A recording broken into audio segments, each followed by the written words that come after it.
1420 this morning. We have a wonderful show for you today. We have a great show. We're talking about the legacy of Dr. Martin Luther King, past, present, and future. We have a mail show today on our Facebook Burst program. We'll be joining others in to talk about this as well. But definitely, we want to make sure that we give our honor to our Lord and Savior, and also pray for those that may be in need of prayer. Now, we talked about the 20 for 20, 20 pastors praying for 2021. Today, we're going to start off with one of those pastors, Father Firestone, will be offering a prayer for 20 for 21 this morning.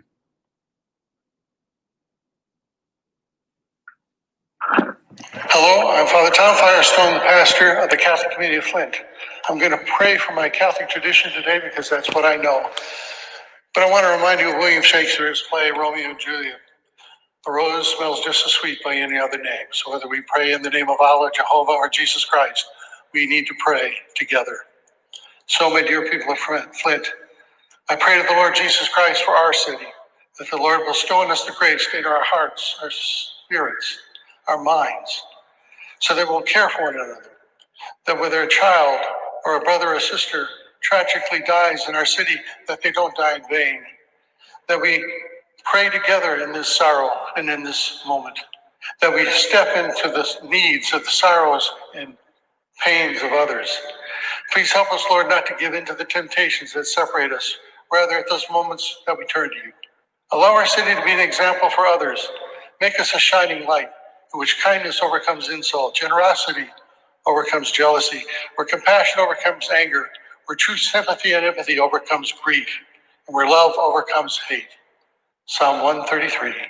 Behold how good it is, how pleasant it is where brethren dwell as one. Make this so, Lord, in our city of Flint. Amen. Amen.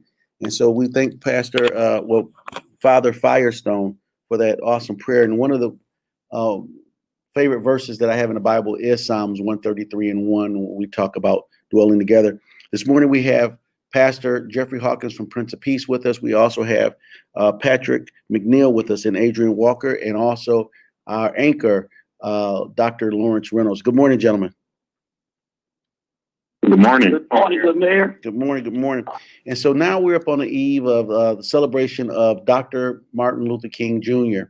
He left a great legacy for us all to follow here inside the city of Flint, also in our nation and our world, being a former Nobel Peace Prize winner he was, and he died at the very young age of 39 when he was taken away from us. But his memory still rings true today, as it always will.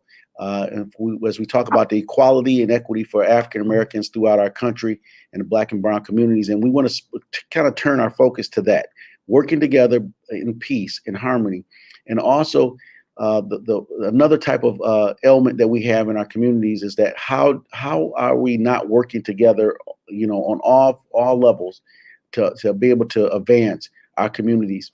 And so I want to speak to Patrick McNeil this morning. He started a program along with Sylvester Jones. They had this commentary called Courageous Conversations.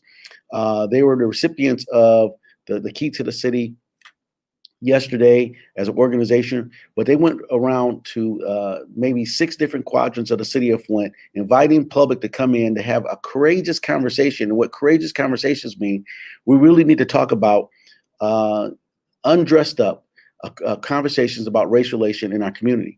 The city of Flint is the most segregated city in the state of Michigan and the second most segregated county in the state of Michigan.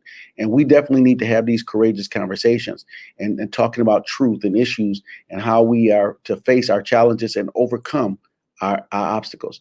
And so, Patrick, can you tell me a little bit about courageous conversations? Sure. First and foremost, thank you for having me this morning, Mayor, and thank you for the honor of us receiving the Lifetime Achievement Award and the Key to the City. Myself, Professor Todd Womack, Willie Smith, and Sylvester Jones were ecstatic about the opportunity, but also more importantly, because we are sons of the city, born in the 48505, understanding and seeing racism firsthand from a localized level and how it goes up. But one of the things that we try to do, and one of the things that I believe we've been successful in doing, is having the conversation without the finger pointing. I know you said, how do we have these conversations in peace? You need to have the conversation, but if we're pointing fingers at one another, we'll never get to a result, right? So one of the things that the courageous conversations on race, racism, and radical change allow us to do is to have those conversations in a manner that does not point fingers, but actually looks for solutions, to come to a common thought so that we know that racism exists. And we know that we have to do something about it, but we have to do this together. So that's the way that we go and we try to approach it. We ask everyone to come, black, white, young, old. It doesn't matter. The goal is to be there, be present in the conversation, and then try to move the conversation forward to a better place than what we are right now. Right. And so when you traveled around the city, what was some of the common denominators that you found out about when we talked about, making sure that we reached out to all those different denominations and as far as faith, as also nationalities? What were some of the common denominators that you found in the Courageous Conversation piece? Sure. People wanted just a safe community to live in and to raise their children in. They wanted education to be equal so that poor black and brown kids would have the same opportunity as others. They literally wanted the city to look just as good uptown as it did downtown. They literally just wanted to be a part of the solution. And that was the reason. And the funny thing is that nobody blamed any of the individuals there for what happened, but they do realize that there is a system in place that perpetuates this. But if we don't attack the system, we can attack the person, but that won't fix the system. Right. And one of the things about today's call is we are all African-American men here from different professions. And so, but also from different eras, right? We have our baby boomers, a Generation X, and also a millennial perspective from an African-American male perspective for this Martin Luther King conversation on WFLT. So we have Dr. Reynolds here representing the baby boomers. We also have Adrian Walker here representing the millennials. Pastor Hawkins, Patrick McNeil, and myself, we represent the Generation Xers. And so we need to make sure that, as we are African-American men, that we have a duty and responsibility to make sure that we reach out and touch and raise up and lift up from baby boomers to Generation Xers to the millennials. And now we're seeing the echo boomers coming in. And so I want to reach down to talk to Adrian Walker, newly selected school board member, but he's been around this town for a very long time. I used to work with his mother sometime at the Flint, sometime back at Flint Community Schools and also at Reach. Good morning, Adrian. How you doing? I'm doing good, Mayor. I'm doing good. Thank you again for having me on the show, and I'm just honored to be a part of this distinguished panel this morning. Well, you know how they say in basketball, you're next. So, as Dr. Reynolds translates down to Patrick, Pastor Hawkins and myself, we have to pass down a responsibility to pass it forward to you. You're next. And so congratulations on being selected as one of the new school board members. But Thank also you. You have a great history here. And I know your grandmother and your mother. And so I know that you're ready. You're getting ready and you're getting stronger. But some years ago, I think it was at the state capitol, you were selected to present the Martin Luther King speech. How much of that do you remember from 20 years ago? It's almost like riding the bike. They say, some things you just don't forget. I still remember a decent chunk of it, but I know you got a limited time on your radio, so I won't go over the whole thing. But Mayor, what I will say in regards to that, I have a dream speech. It literally came under when I was growing up. I grew up in the city of Flint, like so many young people, to where I had a single mom. My dad was missing, and so my mother and my grandmother did the best that they could to raise me. But the one thing that they realized that they couldn't do was teach me what it meant to be a man. And recognizing that, they actually put me in the Kudos program under Mr. John Rhimes. And it was in that program that I actually learned the speech. And as you're learning the speech, this was back in, of course, the speech was written, I believe, 1963. And so I did it in 2004. And it's so interesting as you talk about the timeless pieces of that speech. Specifically, there's always those themes that pop up around the time in terms of the fierce urgency of now. That still exists to this day. And so when you mention the things that, I've been lucky enough to now be appointed to the school board, but also come back home from DC and give back to my community. For me, it's about that fierce urgency of now, because again, if this pandemic hasn't taught us anything, it's again, tomorrow's not promised. So we have to make use of the time that we have today. Absolutely. And you talked about John Rhimes and the Kappa Kudos program and helping young men find themselves. And so, he's done a fantastic job for young men throughout the city of Flint. But I kind of find it a little ironic that you went through the Kappa Kudos program and now that you stand a Alpha fraternity member. How did that happen? Hey, first of all, service of all, we shall transcend. So me and Mr. Rhymes will go back and forth all day. But at the end of the day, me being an alpha like Dr. King is, it aligned more so along with, I perceive as, my leadership skills, and the organization more so spoke to me as a whole. When you look at alpha men, not only nationally, but within this community, and how they operate and how they move, it was something that I definitely wanted to be a part of. But to be honest with you, Mayor, it all just came back down to community service at the end of the day, because no matter what title I may have, I think the greatest title of them all is that of a servant. So that's what it boiled back down to for me. Yep, and it wasn't lost on me that you just slipped in there that Dr. Martin Luther King Jr. was an alpha man. I heard that. I saw you slip that in there, but that's okay. But moving on to Dr. Lawrence Reynolds, and Dr. Reynolds, as the baby boomer here and seeing our nation go through many decades. What is your take on this, and talking about our courageous conversations and the way we need to step up in the urgencies of now? As we need to step into our destiny and be productive members of it, and how can we unify our communities better?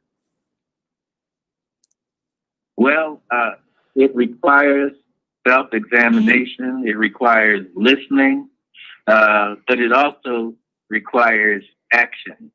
I was born in 1952. 3 years later, Emmett Till was tortured and killed. Charges have yet to be upheld, those who did it, although they are now deceased. Also, the person who accused him of being improper, the lady, recanted her story.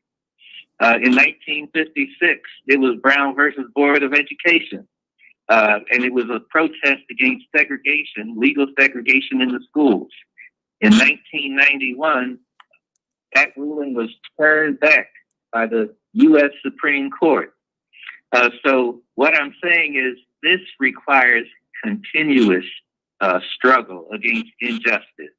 And the Reverend Dr. Martin Luther King would talk about human rights and justice. It was never just civil rights. And people should understand, when we talk about justice, we are not talking about revenge. We are saying we want our humanity respected just as anybody else's. And a crime against one is a crime against all of us. The other thing I'd like to say is, coming up, I was 16 years old when Dr. King was assassinated in Philadelphia, and we were put on lockdown. And you will see the same street, 52nd and Market, that was the site of civil disturbances then as you saw this summer. So the same grievances have built up and have yet to be addressed. And everybody talks about I have a dream speech. I will share that my father was part of a contingency of Black police officers who went to Washington, D.C. To protect the participants. My father-in-law marched with the UAW when Martin Luther King came to Detroit. So I watched these things, but people always talk about the I Have a Dream speech, which was also delivered there.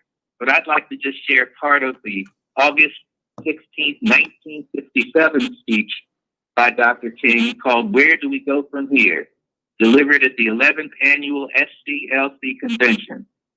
And he said, there are 40 million people, poor people here, and one day we must ask the question, why are there 40 million poor people in America?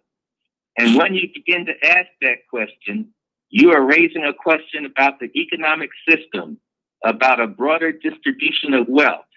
When you ask that question, you begin to question the capitalistic economy. And I'm simply saying that more and more, we've got to begin to ask questions about the whole society. We are called upon to help the discouraged beggars in life's marketplace. But one day, we must come to see that an edifice which produces beggars needs restructuring. And I bring this up because now we're talking about aid for members of our community during this pandemic, and there's dispute over should there even be $600 distributed, when others have been proposing $2,000. But it addresses that basic issue of we have to look at the structure that we have built, and is that producing the folks that need help to the benefit of others who accumulate more than anybody else. And I'm talking about the 1%. And I think that's something that the Reverend Dr. Martin Luther King would address. And so he wasn't just a dreamer. He was a visionary, and he had an analysis.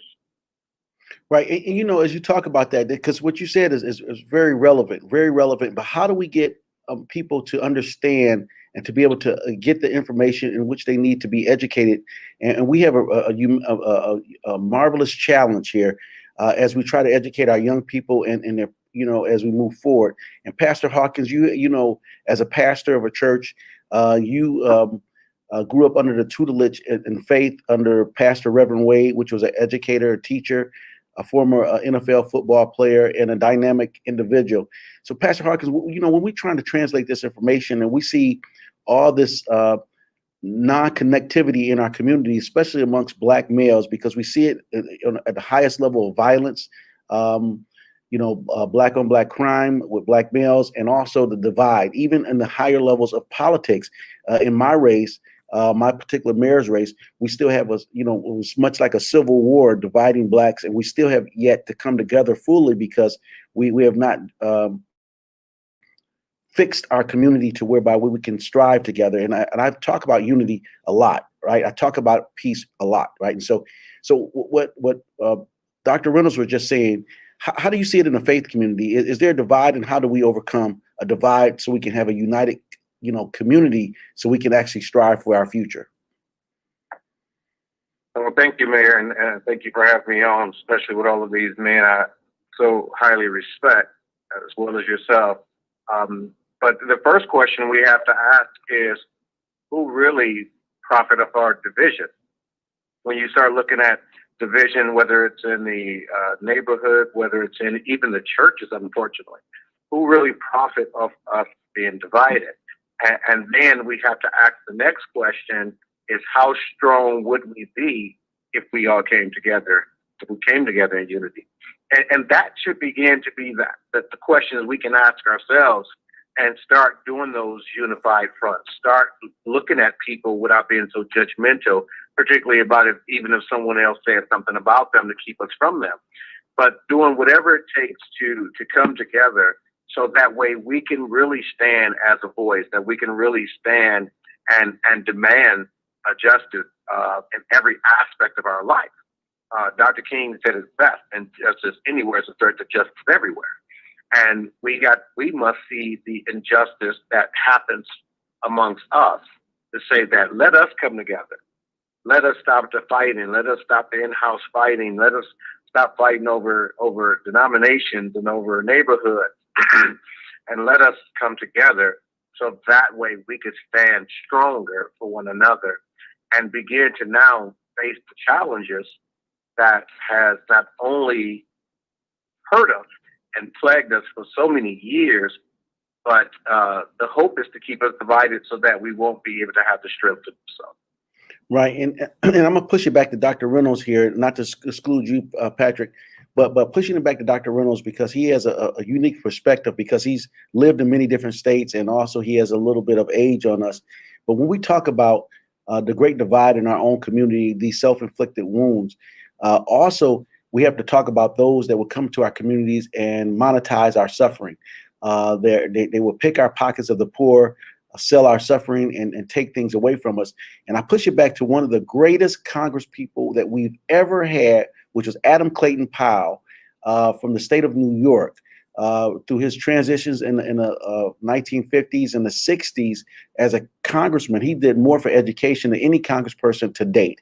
But he also had a saying talking about the dependency upon a system. And Dr. Reynolds, you being from New York, you are very familiar with the works of Adam Clayton Powell, and I would ask all of our listeners that we have to educate ourselves for the strives of the past so we can understand where we must go for the future. So, Dr. Reynolds, can you talk about some of that from Adam Clayton Powell and some of the things that he tried to push in the state of New York and also for our country? Oh, yes. Now, I was still a young boy when Congressman Powell, Reverend Powell, was in Congress. He was from Harlem, and he was pastor of the church where my stepmother and her family worshiped when they came up from Georgia. And the one thing that I remember is that the Reverend Adam Clayton Powell was always talking about jobs and education. And as a young boy, I remember hearing him say specifically, why is it that our white citizens always get the jobs and they're always trying to give our black citizens welfare? And what he said is he wanted equal economic activity. And he pushed through a jobs bill, the Harlem Youth Jobs Program. The acronym was HARUAC, and I can't remember exactly what every letter stood for. But basically, he wanted to be assured that black youth would get education and job training so that they could become self-sufficient. And that's a challenge to the way the system is organized. And so we still need the same things. We need education, we need skills, we need certification.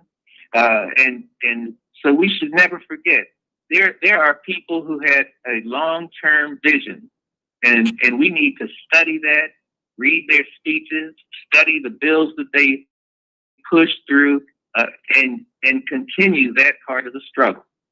Right. Now, pushing forward, now, all what we've just said, we have to, Patrick, Pastor Hawkins, Dr. Reynolds, we have to put our efforts behind a person like Adrian Walker, because now he has been sworn in as a member of the school board.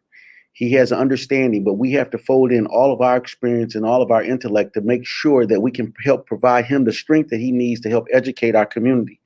A city of Flint that I'm the mayor of is not much a city if we have a weakened education system. I'm going to be weighing in with the public education system, and I'm going to be providing levels of support unlike any other administration from the city of Flint, because I understand that in order to have a successful city, we have to have a successful education system to make sure that we move forward. So, Adrian, I hope you took a little bit of note on what we're saying and the commitment that I'm making as a mayor to the Board of Education to try to make sure that we provide a level of education for our young people so they can be self-sufficient to become productive, strong citizens. And so, Adrian, what are you thinking now? Yeah, so Mary, I think you hit it right on the head. What I've told everyone when they ask why did I pursue this opportunity is I have a strong belief that as the education system flourishes here within the city of Flint, so does the city of Flint. There's so many things tied to the education system, right? So just access to quality education is key. Because, again, the one thing that I was always told coming under Mr. Ryan's program is, again, the material things can come and go, but a quality education is something that no one can take from you. And what I see in my space working in the business world is, again, a high school diploma is amazing. It definitely gets your foot in the door. But whether you choose to go to college or go to, get, skills skills trade, that helps you become even more employable and more marketable and a more, vibrant person within the community and within neighborhoods, and it shapes the city. But again, I can't tell you how many conversations that I've been a part of with different business people who just, express a lot of worry about the quality of education right now. And it's been tough to not only attract, businesses here to the area, but to keep people within the city. So we definitely need all hands on deck. Well, absolutely. And you talk about the fierce urgency of now. And we've been talking about the fierce urgency of now for the last 4 decades. And so we need to make sure that we step up and get into the fierce urgency of now, because we are at the precipice of becoming a part of a permanent underclass if we're not educated and we're not strong, and we have these self-inflicted wounds where we defeat each other every single day. And I'm gonna push it to Patrick. How do we get beyond those individuals, those defeatists that wakes up every day to try to tear down pieces of our community, that criticize and also cause a level of dysfunction that stalls and stagnates the movement of Dr. Martin Luther King with their words and their actions? How do we get beyond that, Patrick? Because we hear it every single day. I mean, the attacks that we face every single day of false information or bad information or malice or hate or greed.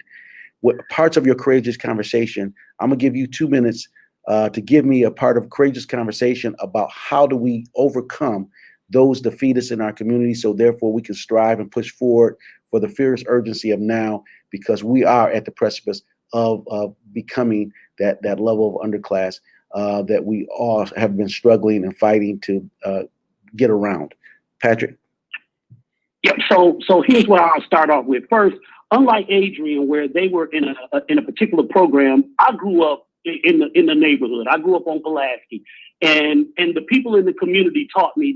They gave me wisdom, whether they were trying to or not. So my wisdom comes from a different place, right? But my mama always told me that haters was gonna hate, and in the absence of truth, people were going to make it up. So sometimes one of the problems that we have is that there's not enough truth out here. But there's something else that we need to take a look at as we're dealing with this, right? People are asking us to heal without any accountability for the atrocities that have happened to African Americans along the way. So if you begin to talk about, or if you limit it to black on black crime, well, crime is a location issue. If there are a bunch of black people around you, you're going to rob black people, or you're going to have issues with black people. It's the same way with white people. It's the same way when you say welfare queen, the first thing that comes up is that. So what we have to really begin to work on is narrative change. How do we begin to change the narrative so that we can begin to get to peace? But here's the problem, though. We can't get to peace if we have no justice. So what we really have to do is we have to hit this thing on so many different fronts. We have to hit it on the educational front. We have to hit it on the economic front. We have to hit it on the judicial system, and how black people are charged more harshly and spend more time in jail, even though we make up a larger population, even though we have to deal with the school to prison pipeline. We have to do all these things at once, and it seems to be overwhelming. But what my thing is that my mama told me that it's always possible.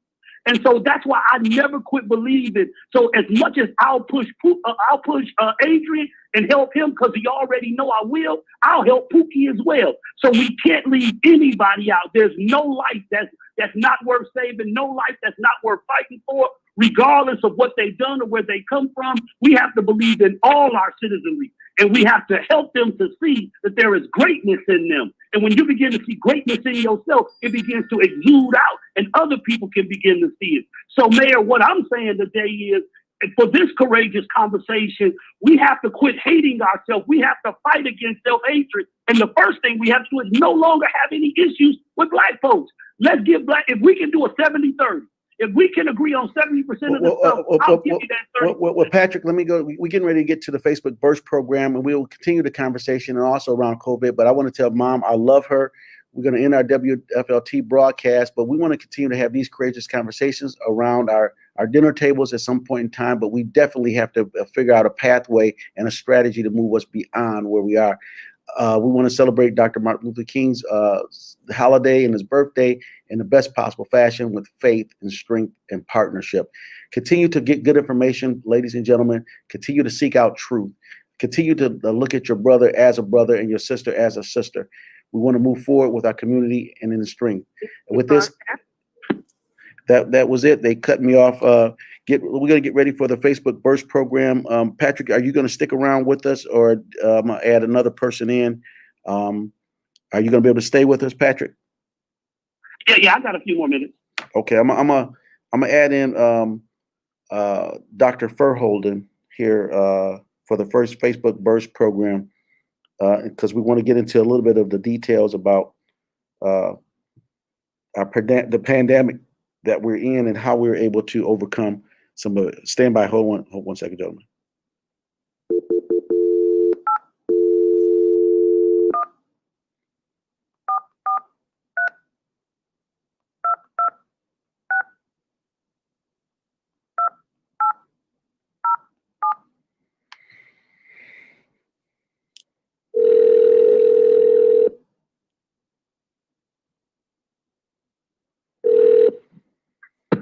Hello. Dr. Furholden, stand by. Hold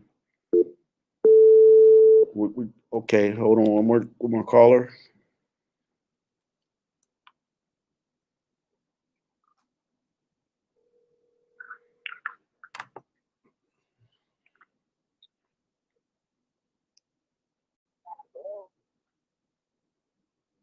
Okay, stand by. We're getting ready to go. Okay. All right, here we are with the Facebook Burst program. I want to apologize to my Facebook audience that had to endure me putting a couple more people into the conversation, but now we have Dr. Deborah Furholden and also Sylvester Jones joining our Facebook Burst program, talking about the legacy and the greatness of Dr. Martin Luther King and how we can overcome as African Americans in our community and to strive to work together and to come together. Dr. Furholden, thank you for being here, and how are we doing? I'm doing all right. I'm happy as a health expert that our numbers are standing strong and going in the right direction. And I believe it was Brother King who said something about like one of the biggest injustices in a society is the way that we, manage people's health, and the fact that most people don't experience health and opportunities for health as a right, but rather as a privilege. If he fundamentally believed that health and healthcare was a fundamental human right. So, things are looking good for Flint and Genesee County right now. I'm hopeful and cautiously optimistic. Right. I was just recently on a national-wide news broadcast, and one of the things they're asking usually is a lot about bad news or indifferent news. But one of the things they asked me about was some good news, and they talked about the city of Flint overcoming the disparity between races. We know that this pandemic and COVID-19 ravaged our nation, but moreover, our Black communities. It was a large disparity in the beginning of this pandemic about how Black and brown people were contracting this virus, and it was devastating communities, but moreover, Black communities heavier. But they were talking about how the city of Flint was able to close that gap and that disparity, and they were asking how we were able to do so. And I can only point to you and Dr. Reynolds for providing the level of advice and the recommendations on how to close that disparity. But in our society, we see many disparities as far as wealth and income. We see disparities in education. We see disparities in judicial dispense justice, or the so-called justice. But let's talk about the health portion. How were we able to overcome the disparities in our health as it relates to the COVID-19? Well, I think the first thing that we did is we got all the relevant sectors together. See, when you're dealing with a pandemic, if you only focus on the health piece of it, there's a lot of other pieces that go into it. So as an example, one of the things that we found is that the biggest driver of the disparity that we saw in African Americans was due to occupational exposure. African Americans were much more likely to be forced to go out to earn an income to keep the lights on and keep food on the table. And they were forced to work in oftentimes high demand, lower wage jobs that didn't come with PPE, that didn't provide them the type of protection that they needed to keep themselves and their families safe. So through that occupational exposure, people would then come home and affect their households and their communities. So and it's multiple levels. So the federal programs like enhanced unemployment and payroll protection, the local programs that we did, support for African American small businesses.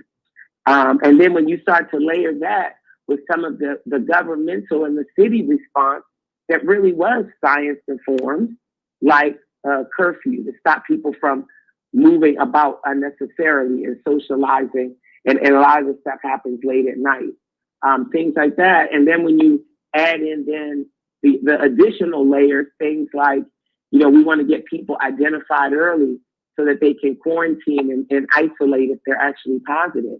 Well, to do that, we needed to have community-wide barrier-free testing.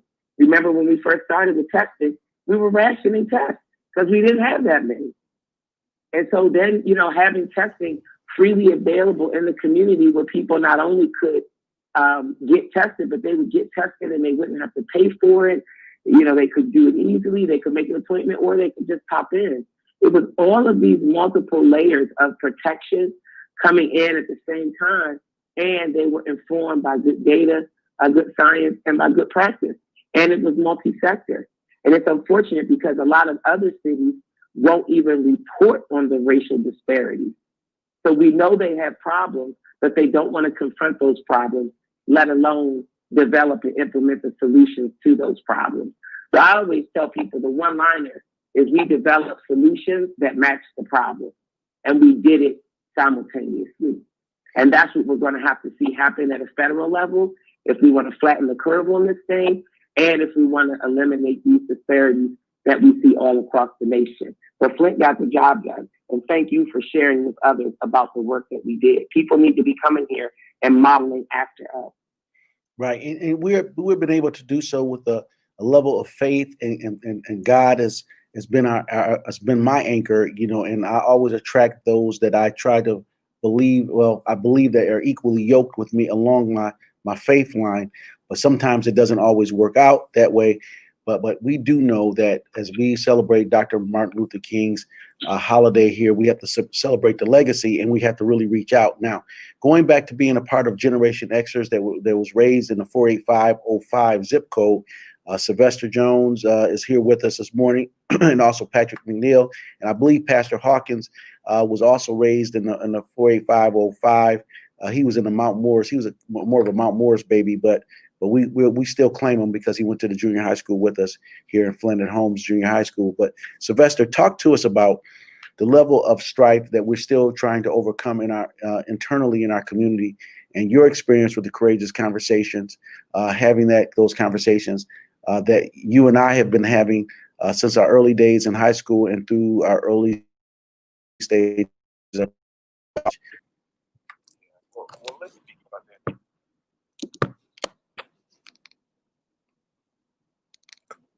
Oh. Hold 1 second, Sylvester. I think I lost him.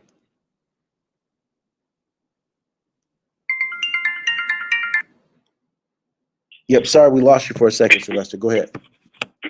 Yes, Mayor Neeley, let me begin by saying thank you for your leadership and thank you for convening this group. I have to clear the record for my brother, Pastor Hawkins. I spent a lot of time with him on Cloverline back in the day, so that he did grow up in the 48505. So I just wanted to clear the record. But let me say this. You're right. We have had courageous conversations for many years about the disparities and the challenges that we face in the African American community. The one thing that we wanted to do, Community Roots, is we wanted to get ahead of the work and get ahead of the problem that happened as a result of the murder of George Floyd. We knew that communities across the country were experiencing lots of unrest, but we also knew that we had a leader in yourself who would be willing to work along with us to convene the community to address this conversation, to address this challenge. We wanted to bring people together and have honest conversations, courageous conversations about the challenges that we face across our lifetime, but also to talk to people about what some of the solutions needed to happen in order to really address this issue. So, again, the courageous conversation is necessary because so often people have avoided the challenges that African Americans have faced when they first came to this country, coming over on the Mayflower, later on being slaves, even with Reconstruction only being considered 3/5 of a person, and then the failed Reconstruction.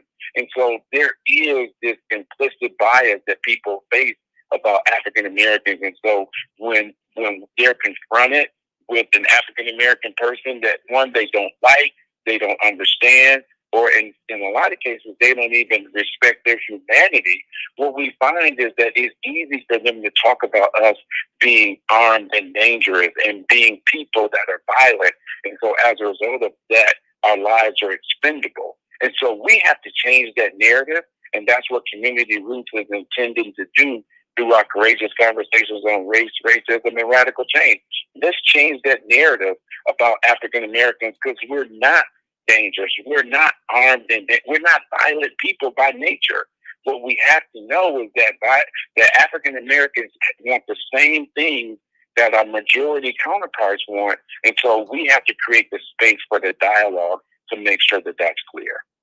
Right. And as we push it to Adrian Walker, as we talk about what we need to do moving forward and some of the things that we need to do in our educational system, that he has now been tasked and will be tasked with a great responsibility of making sure or doing his very best to make sure that our kids get a quality education so they can take their rightful place in society, to be productive citizens and to be able to provide for themselves. And we talked a little bit earlier in the earlier show about how we need to weigh in and be able to support that effort. Adrian, are you feeling a little bit overwhelmed now about the responsibility in which you just accepted? No, to be honest with you, I'm really not. But I have to be honest as well. Again, the appointment literally just happened yesterday. I haven't even been sworn in yet, but I am definitely confident and up for the task. To be honest, a lot of people will say, it's a challenging time to be within the space. I don't see why you would want to do it, but I always said if I didn't want to, get involved, I would have stayed in DC and just kept my life as it is. So not only am I excited about the task that lies ahead, but I'm also encouraged by the kids that are still here within the area, within the school district, and in terms of their future that lies ahead, because they're no different than I was when I was their age, right? A little kid growing up in the city of Flint. I grew up on the south side, the 48503 area code, now the Fairfield Village neighborhood. But again, growing up, going through the school system and being able to make it out, have an amazing career, but come home and give back to the youth that's just like me, I'm no different from them. And if I can do it, I know that they can do it. So I'm excited about it, to answer your question there. Well, that's wonderful. And since everybody's repping their zip code, I started out, so I take full responsibility for that. So Dr. Verholden, you want to rep your zip code? That's the best. Yes, I'll rep my zip code. I don't know if mine is as cool though. I'm 48503. Well, you're close to 48505 though. You're right across the street. But Yeah. And so and Pastor Hawkins, I'm so sorry to call you a Mount Morris kid. Sylvester didn't tell me that you were hanging over there, over off Cloverline. But one of the things, I met you in junior high school, and you and I often talk about this. I thought you had what they called a Jerry curl back then. Sylvester, can you help me out if in recollection? Did Pastor Hawkins have a Jerry curl? Because we know Patrick McNeil had one. While you have misrepresented his zip code, you did accurately describe his hairstyle. Okay. So I'm going to leave that there. So Pastor Hawkins, that's truth to power. We have now identified your hairstyle coming through the very early 80s. You were one of the Jerry curl kids in the city of Flint. So how do you respond to that? Well, first of all, Mayor, I still have the yearbook from when we were at home together, so I'll be sure to share your picture. But besides that, I'm grateful. Again, born in Flint, raised in Flint. Born in fact in St. John, where I was born at, and even at a young age, vividly remember that area as well as culture of the area and how the uniting of that area was so key, particularly amongst blacks. And then from there, moved to, on the Mott Street and Mary Street and Clover Lawn. So been in Flint all of my life. I won't tell you how I ended up at Beecher High School because that's a different story. But for the most part, I'm just grateful to be a Flintstone by nature and by heart, and with Sylvester here, we rocked together over on Clover Lawn for a long time, and of course going through the schools and knowing you through there. But I'm just grateful to be a part of Flint in every aspect of my life. Right, and as we continue to celebrate this holiday, and as we have baby boomers, Generation Xers, and millennials, how do we come together as a community and as a society? Because I'm going to release you guys a little bit earlier from our Facebook Burst program, but Dr. Reynolds, wisdom, intellect, and the tenacity to make us move forward as a community and as a nationality. How can you guide with your tutelage to us? How can you guide our direction? Because we have many out there that's misdirected right now. There are many people lost. I have a great concern with the echo boomers and some of the millennials and the direction in which they take and how they want to engage their activism for change. But how can we connect with them, and how can we overcome some of these internal challenges that we have? Mayor, I'd say the first thing is our generations have to learn how to talk to each other. I remember when I was in Wayne State, there was a brother who was a custodian who would watch me and pull me aside and give me a tip. And he would check on me at least twice a week as I passed through the hallways. And we have to learn to identify wisdom. We have to learn to listen and then evaluate what we hear. The other most important thing to develop a dialogue is we need to sit down at dinner with our children. If you can't do dinner, do breakfast. If you can't do it every day, at least do it Saturday or Sunday. Remember the Sunday dinners where all the generations would sit at the table and they would talk. There might be a kids' table, but they were listening to what the adults said, even if the adults said, stay out of grown-ups' business. But we had role models and we passed information along. And we have lost that. And we really need to regain that connection so that we're talking one generation to another. And everybody's so excited about what happened in Washington, D.C. And yes, it was a disaster. But let me tell you, in 1873, the Confederates or the ex-Confederates overthrew a legitimately elected government in Colfax, Louisiana. There were hundreds of deaths. They executed people.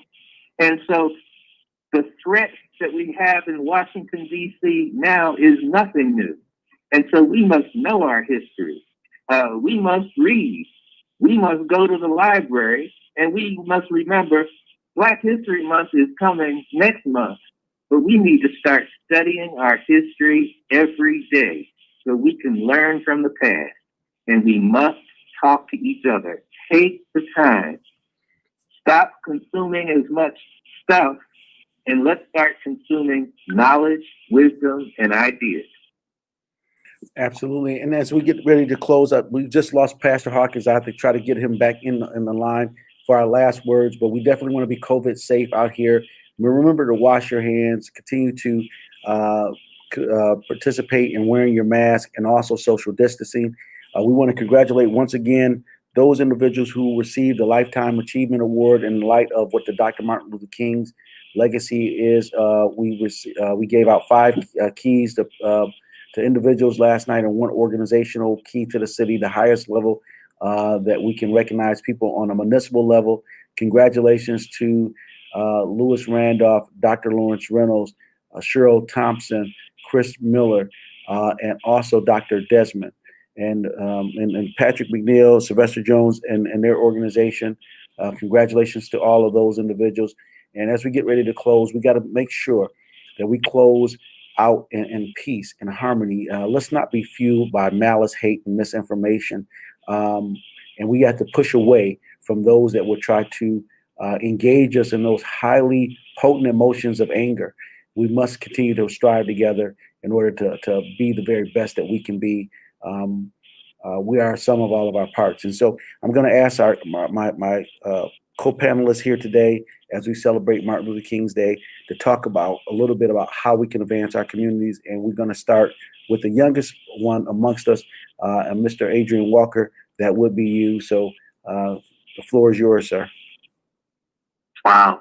Well, again, Mayor, I want to thank you for having me on today's, not only the radio show, but your Facebook Live with all the distinguished panelists. It was such an honor, such a blessing to be a part of this group. The one thing that I will say, tying back in, Dr. King's legacy and the things that he was about, I think he was consistently committed. So as you're talking about how do we continue to move this community forward, it just can't be, hit or miss. It has to be a consistent commitment, right? Folks constantly talk about how the Montgomery boycott wasn't, 1 or 2 or 3 days. It was 381 days, right?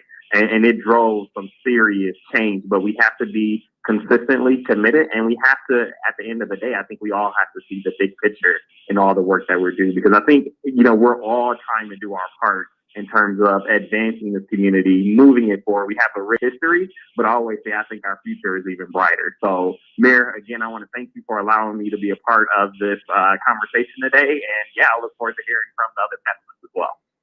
All right, and Dr. Furholden, following the same order, youngest to oldest, you're next.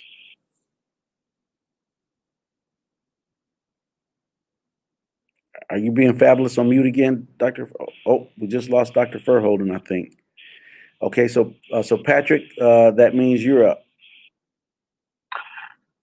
Yeah, man, thank you so much for the opportunity to hang out with y'all. Before I give my last thought, I just want to simply say I never had a Jerry curl. I got a good version. So just want to make sure I put that out in the atmosphere.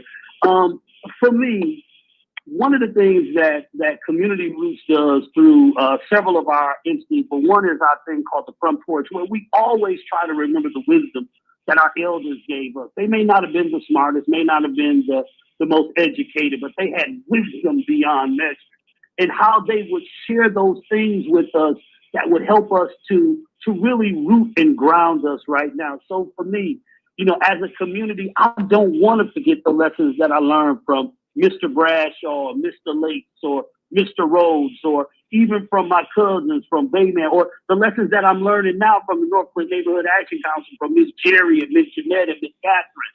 See, because what happens, like Dr. Reynolds said, when you learn to listen, you can learn to learn. But there's a second part of this that I really want to say, and it has to do with history. Written history has a way of making people big, that you want to be big, and small when you want to be small. I want us to remember that Dr. King was one of the most hated people in the United States of America when he died. He wasn't polling like he does now. He wasn't revered as he is now. And that was simply because of the stances that we take. And my hope would be, take a stance because you know it to be right, not because you know it to be popular.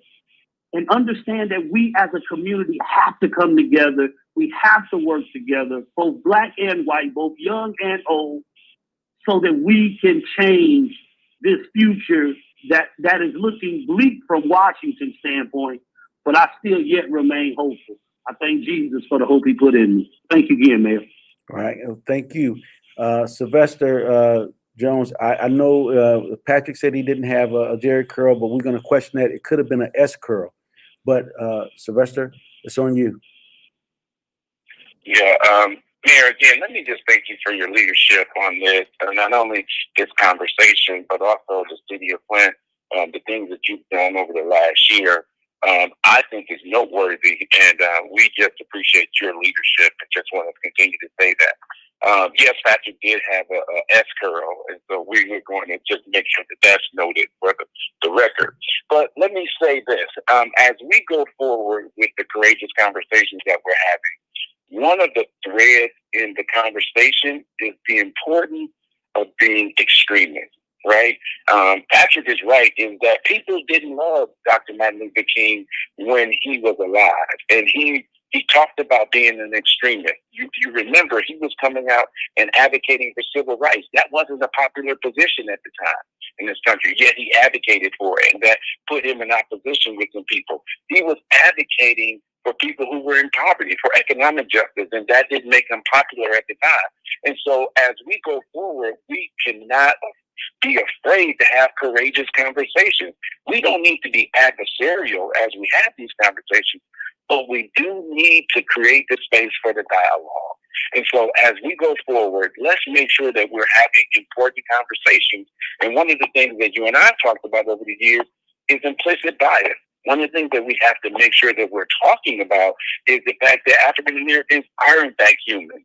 And the Constitution did label us as 3/5 of a person. And so let's have a conversation about that so that we can begin to get to this idea of why can you kill an African American male, an unarmed African American male, and it be deemed to be constitutional and just, because people don't see us as humans. And so let's have that conversation so that we can begin to talk about humanity and ultimately have progress. Absolutely. And you know, it's very profound that you say those things, because you know we definitely been talking about these things moving forward, and we have a lot of work to continuously do, but we have to be able to lay down our arms against one another, to be able to lift one another and be equally happy for one another for our successes. As Dr. Reynolds has stated, when he was in college, a person working in the janitorial service portion of it checked on him. And you know, now we try to look at each other in classation types of activities, but he said a person that was working in the service area of the university checked in on him, because that person understood that Dr. Reynolds' success meant a success for all of us. And so, Dr. Reynolds, I'm going to let you close it out for us. Yes, sir. I remember hearing a conversation with Reverend Al Sharpton when he was talking about some of the things we listen to on the radio, and certain rappers would say, "I'm keeping it real." And they would use language that would denigrate our women.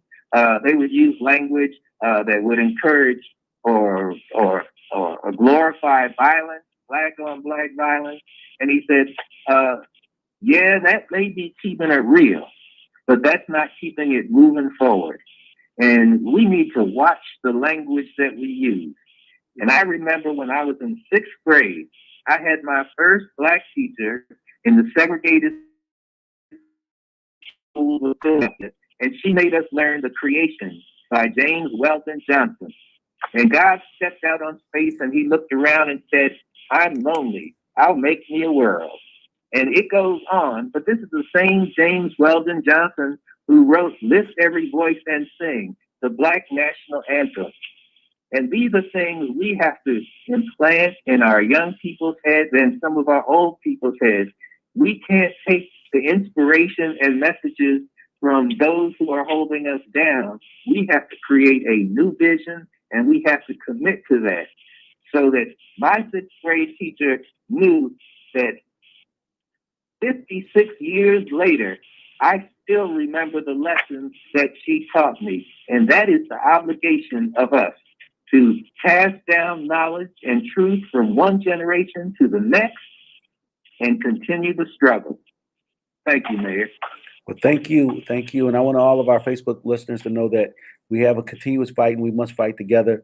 Fight on blight is one of the biggest things that we talk about. Right now, we've moved more than 2.5 million pounds of garbage outside of the city of Flint, working very hard to do so. But we have to stop those that will treat our community as a garbage can. Our community should not be reflective of a garbage can, and we should be upset at those that would try to treat our community as a garbage can. I get numerous calls about blighted areas, and we send crews over to clean them up. But also, we have to be more upset about those that were dumped in our community. And so we have a fight on blight. You can win, or by tipping off to the Crime Stoppers, 1-800-422-JAIL, 1-800-422-JAIL. Receive a reward up to $1,000 to report those that would treat our community as a garbage can. We can't allow people to use us or have a reflection of us that is not of us. And so we can't allow those individuals to continuously treat our community as a garbage can. We need to change our mentality around that. And so now we have incentivized the capturing of those individuals that would do so, and we will find a way to change their mind. So with that, I love you, Mom. Thank you. Happy Martin Luther King celebration. Thank all of my guests, Dr. Reynolds, Dr. Fur Holden, Adrian Walker, Sylvester Jones, Pastor Hawkins, and making sure I haven't forgotten anybody. I think I got all. And thank all of you.